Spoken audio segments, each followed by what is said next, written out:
paz do Senhor, irmãos e irmãs, eu sou Ângela Gabriel e você está no canal Maranata Maranata. E hoje você vai ouvir um pequeno testemunho da irmã Ivete Souza que ela deixou aqui no vídeo intitulado O Preço da Desobediência, que você encontra aqui no meu canal. E o testemunho da irmã Ivete Souza é importante de ser narrado, de ser contado, porque apesar de ser pequenino e ela ter deixado aqui em forma de um comentário, ele serve de inspiração para muitas mulheres cristãs que acham que fracassaram no seu relacionamento e por isso não há mais esperança para elas. Esperança em nenhum aspecto, né? Esperança de ser feliz de novo, esperança de ter uma vida abençoada diante da sua família, ter uma família normal, sadia, feliz, ter uma convivência na igreja, ter comunhão, né? Na comunhão. E, gente, o testemunho da irmã Ivete Souza vem nos comprovar isso, que nós erramos, sim, bastante, mas o nosso Deus, ele tem misericórdia e sempre nos dá uma outra oportunidade.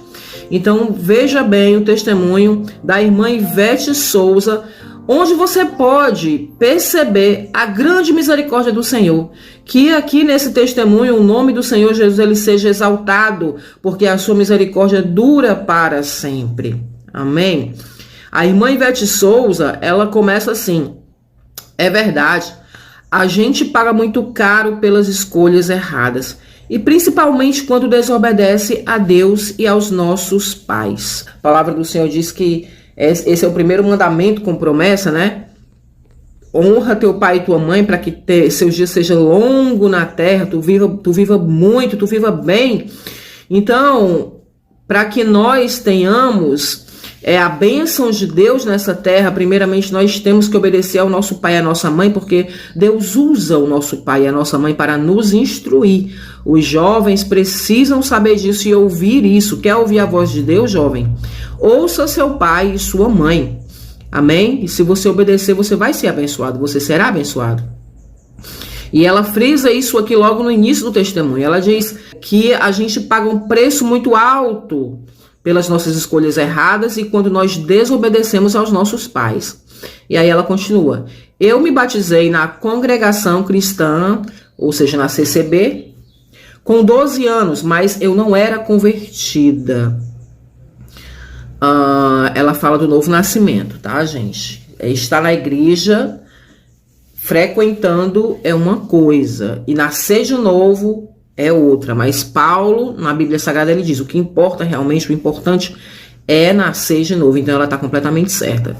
Os irmãos que fazem parte do corpo de Cristo são aqueles que nasceram de novo, que fazem parte da ceia, que tem comunhão verdadeiramente com Cristo, né? Através da ceia, o Senhor falou: aquele que não come a minha carne, não bebe o meu sangue, não tem parte comigo. Então é isso que ela está falando aqui. Aí ela diz: eu não era convertida. Então, com 24 anos eu fui conhecer o mundo e conheci o pai das minhas filhas. E logo fomos morar juntos sem se casar. Ali só tive alguns meses de alegria. Quando fiquei grávida da primeira filha, começou as tristezas no lar. Ele se sentia livre, sem compromisso nenhum comigo. Quando minha filha tinha 3 meses, fiquei grávida novamente. Um dia, num passeio, fomos nos banhar num rio e meu marido levou um amigo que era o melhor amigo dele. Lá eu já estava de 6 meses de gravidez. Foi chegando a noite e nada do meu marido e o amigo aparecer. Fui procurá-lo, mas logo vi os dois dentro da água juntinhos. Misericórdia. Mas eles fizeram de conta que não me viram. Foi muito triste para mim. Ali veio assim na minha memória: se eu estivesse na igreja, eu poderia ter um casamento de verdade, pois ali foi só ilusão. Aí então foi difícil de conviver com uma pessoa desse tipo, mas tive que aguentar por mais um tempo, pois eu me sentia sozinha e sem ninguém para me ajudar. Ali, então, se passaram mais uns 8 meses. Então, nos separamos.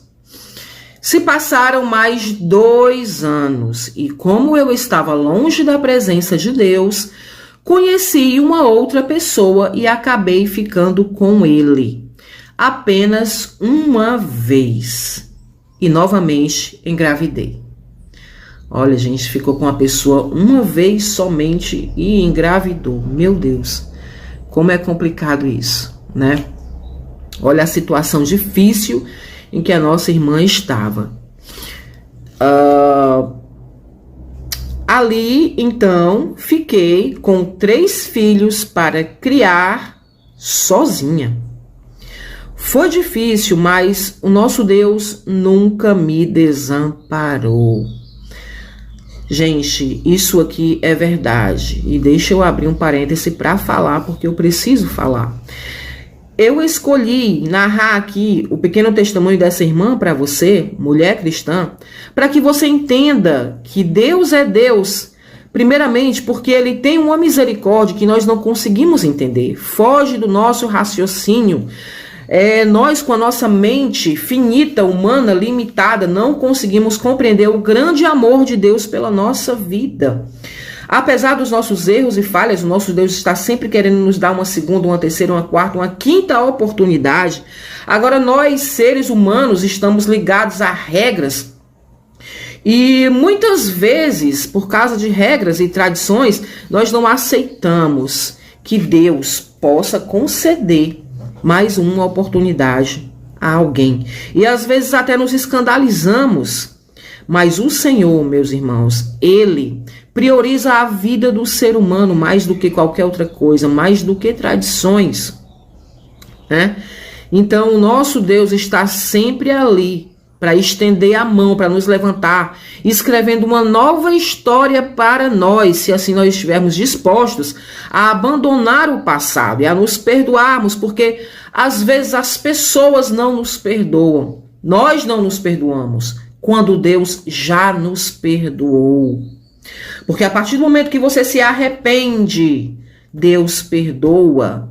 Mas, às vezes, dependendo da situação, fica a vergonha perante a família, a vergonha perante a igreja. E isso te impede de aceitar o perdão de Deus e aceitar que Ele pode estar escrevendo uma nova história para você.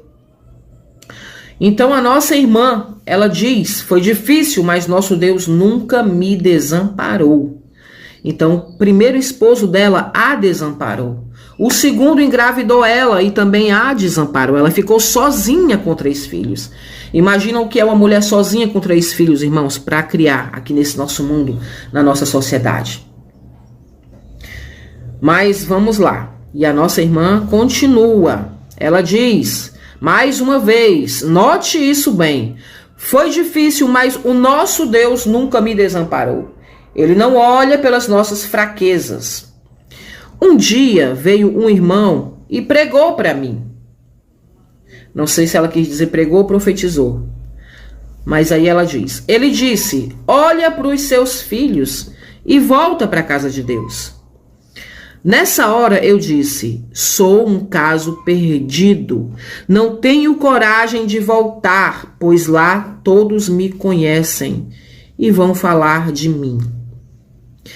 Queridos irmãos, queridas irmãs, se você está nessa situação, deixa eu falar aqui. Às vezes, o lugar onde você foi envergonhado é o lugar onde Deus quer te honrar. Então, suporte a vergonha. Porque às vezes nós também precisamos passar por algum processo de humilhação. Às vezes, durante esse processo, o Senhor trabalha dentro de nós também. Ok? Então, por maior que seja a vergonha, não abandone a sua congregação. Não tema ficar lá, apesar dos olhares, ou dos burburinhos, ou dos comentários, ou até mesmo das fofocas. Porque não é a maioria, tá, gente? Não são todos os cristãos que fofocam da vida dos outros, mas sempre tem aquela parcela de pessoas que estão mais para expulsar, para desistir de você, do que para te estender a mão, do que para te ajudar, ok? Mas nós temos que ficar onde o Senhor, nosso Deus, nos colocar. Porque no lugar onde nós somos envergonhados, também é o lugar onde o Senhor vai nos honrar, certo? Então a nossa irmã continua. Ela respondeu para o irmão que profetizou para ela. Olha só o que ela respondeu, olha que coisa forte, o que ela estava pensando dela mesma. Ela disse: eu sou um caso perdido. Não tenho coragem de voltar. Não deixe ninguém colocar isso na sua cabeça. Não existe caso perdido para Deus. Enquanto há vida, há esperança. Enquanto há vida, o Senhor pode trabalhar, pode mudar, pode transformar. Deus pode restaurar, Deus pode transformar qualquer situação. E ela continua: não tenho coragem de voltar, pois lá todos me conhecem e vão falar de mim. Então ele disse: vá no culto e chegue na hora em que o culto já estiver começado. E se retire antes de terminar. Pausa aqui mais uma vez, meus irmãos, me perdoem. Isso aqui que ela fez, que ele aconselhou ela a fazer, eu já fiz. Funciona quando a gente quer ir para o culto e não quer que as pessoas nos vejam. Quando você chega na igreja e o culto já tem começado, todos estão de costas para você. Você chega, senta lá no último banco, ninguém te vê. E antes de o pastor dizer amém, você já tem saído para ninguém te ver. Irmãos, é humilhante isso daqui. É lamentável que a gente às vezes se encontre nessa situação, mas quem nunca, né? Quem nunca atire a primeira pedra. Eu já estive nessa situação de chegar na igreja, querer muito ir para o culto e não querer que ninguém me veja por causa da minha situação, que é tão complicada, que é tão difícil, e eu não conseguia nem explicar como eu tinha chegado naquele ponto da minha vida, como as coisas ficaram tão complicadas. Mas foi assim, e eu fazia isso aqui também, que o irmão aconselhou a irmã a fazer. Funciona quando a gente está com muita vergonha, quando a gente não quer falar com ninguém. Então a gente quer, mesmo assim, a gente tem aquela necessidade de ir até a igreja prestar o nosso culto a Deus. A gente precisa ouvir a palavra para alimentar a nossa alma, então a gente quer ir, né? Então isso aqui funciona. Se for assim, meu irmão, que seja assim, a gente só não pode deixar de ir, né, de ter comunhão, de ouvir a palavra de Deus. Aí ele disse: vá no culto e chegue na hora que já estiver começando e se retire antes de terminar. Aí você não vai ouvir nenhuma pessoa falando de você. Isso foi em 2000. Comecei a assistir os cultos na janela da igreja. Nossa, ela nem entrava. E também não coloquei véu, né? Véu porque está se tratando aqui da CCB, da Congregação Cristã do Brasil, de onde ela era. Dias depois, comecei a entrar dentro da igreja, mas sentia vergonha de louvar. Então, o irmão que estava atendendo disse: abra a sua boca de louvor ao nosso Deus, pois até os pássaros louvam a Deus. Então, logo depois também, o irmão pregou que Deus iria preparar um matrimônio, pois ele conhece a necessidade. Bem, eu ouvi, acho que foi uma pregação, né, que ela está dizendo que pegou para ela aquela parte. Ela disse: peguei para mim. Bem, preguei para mim aquela parte. Quer dizer que foi uma pregação onde o irmão dizia que Deus ia preparar um matrimônio, pois ele conhecia a necessidade. E ela disse: peguei para mim aquela parte. Aí ela diz: é tudo no tempo dele. Se passaram 6 anos e eu tive um sonho. Uma voz me chamou e disse: esse é o teu esposo. E me mostrou ele. Mas ainda se passaram mais 4 anos, aí que fui conhecê-lo. E no primeiro dia, ele já me falou que queria casar comigo. Na hora, eu levei na brincadeira, mas era tudo preparação de Deus. Nos casamos em 2011. Eu já estava com 45 anos e ele com 50. Nós não tínhamos condição nenhuma de fazer uma festa. Então, resolvi escrever uma carta para o nosso Deus. Que coisa linda, que coisa meiga. Dizendo que meu desejo era casar de noiva, ter decoração na festa, filmagem, foto. Falei até do cardápio que eu gostaria que tivesse. Pedi tudo o que uma noiva tem direito. E mais, pedi até os nossos presentes de casamento. Pois Deus nos preparou tudo isso e muito mais. Nossa, glória a Deus. Gente, quando eu leio coisas assim, olha, por isso que eu trago esses comentários aqui para vocês. Eu subo o comentário lá de baixo aqui para cima para o vídeo, porque vocês precisam ouvir isso. Olha o milagre que Deus fez na vida dessa mulher, gente. Deus fez tudo que ela pediu. Isso quer dizer o quê? Que Deus estava aprovando, né? Por essas e por outras que eu bato de frente nessa questão do casamento. A gente não pode ficar feliz em dizer que Deus condena uma pessoa por ela querer melhorias, simplesmente, por ela querer viver melhor, por ela desejar sonhar com uma família. Mesmo depois de um fracasso, todos têm direito de querer virar a página, escrever uma nova página na sua vida, não é? E querer felicidade, alegria, uma vida, né, com contentamento, com satisfação, com uma pessoa boa, uma pessoa de Deus. Gente, a gente tem o direito de discriminar uma pessoa por sonhar com isso? Deus não faz isso, irmãos. Olha só, a minha irmã, ela errou, passou por um relacionamento onde ela casou quando não era para ter casado. Depois se envolveu com outro homem que não era para ter se envolvido. Teve 3 filhos, mas ela esperava em Deus. Ela disse, o Senhor nunca me abandonou. Todos me abandonaram, mas Deus nunca me abandonou. E por ela crer assim, que o Senhor veio em socorro dela e trouxe essas bênçãos para a vida dela, porque isso aqui que ela está falando, que orou a Deus e pediu todas essas coisas que ela não tinha condição de comprar, nem ela nem o esposo. Provavelmente ela não teve um casamento com um vestido, com uma festa, né? No seu primeiro casamento, ela sonhava com isso. Que mulher não sonha com isso? E ela pediu isso ao Senhor.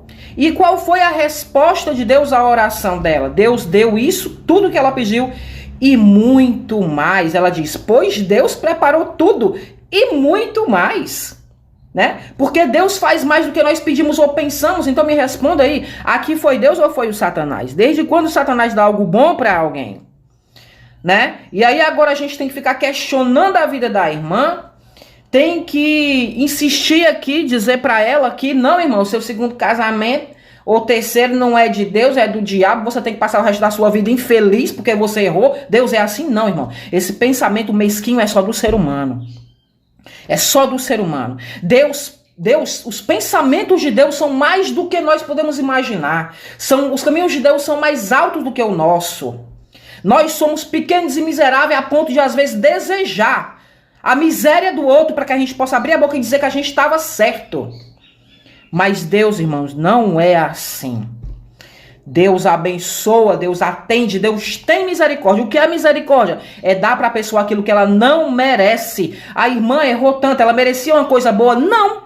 De mim e de você, não. Muitas pessoas, a gente olha para a vida delas e diz, vixe, cometeu tanto do erro, merece é isso, merece é aquilo, merece é coisa ruim, merece é se acabar.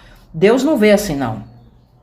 Tá? Deus não vê assim. Deus olha para a pessoa que se deu mal, que errou, que fez o que não deveria ter feito e diz, eu vou dar mais uma oportunidade. Por isso que ele é Deus. E graças a Deus que nós temos um Deus assim. Porque muitas vezes nós não queremos misericórdia para o outro, mas quando é a nossa vez, quando nós erramos, nós falhamos, nós oramos a Deus pedindo misericórdia para nós. Então, gente, glória a Deus pelo que o Senhor fez na vida dessa mulher, dessa irmã. Aí ela diz, termina dizendo: todos os dias eu agradeço a Deus por ele ter levantado a minha cabeça. Olha só, uma mulher que perante a congregação era coberta de vergonha pelos muitos erros que ela cometeu. E deixa eu te falar, na nossa sociedade, a vergonha só sobra para a mulher. Porque até mesmo para as mulheres, quando os homens traem muito, eles sempre têm chance de recomeçar. Não é? A gente diz assim, não, é porque o homem é assim mesmo. Quando eles erram, a gente diz, o homem é assim mesmo, gente. Pelo amor de Deus. E quando a mulher falha, a gente diz, é porque ela não presta. Não, a gente tem que parar de dizer isso. Quando o homem falha, trai uma mulher, abandona uma mulher grávida, é porque ele não presta mesmo. É porque ele não presta. Ele é que não merecia a oportunidade de recomeçar, porque ele vai fazer a mesma coisa com outra mulher lá na frente. Agora, a mulher que foi enganada, foi traída, ela merece sim um recomeço, ela merece sim uma pessoa que a ampare, que cuide dela, que a ame. Ela merece isso, tá certo? Então, graças a Deus pelo que o Senhor fez na vida da nossa irmã. E ela é grata por Deus ter levantado a cabeça dela. Porque hoje ela é uma mulher casada, né? Honrada, porque Deus a honrou. Aleluia. E ela diz, hoje eu sirvo o nosso Deus com muita alegria. Vale a pena ser fiel ao nosso Criador. Que tipo de fidelidade ela está falando aqui? Qual a fidelidade? A fidelidade, irmãos, de estar no meio de um redemoinho, sua vida está de cabeça para baixo, mesmo assim você acredita. Não, Deus está comigo, Ele não vai me abandonar. Fidelidade é isso. Fidelidade não é estar 24 horas do dia dentro da igreja, não. A gente precisa da igreja, precisa estar em comunhão, precisa ouvir a palavra, precisa para alimentar a nossa alma, precisamos.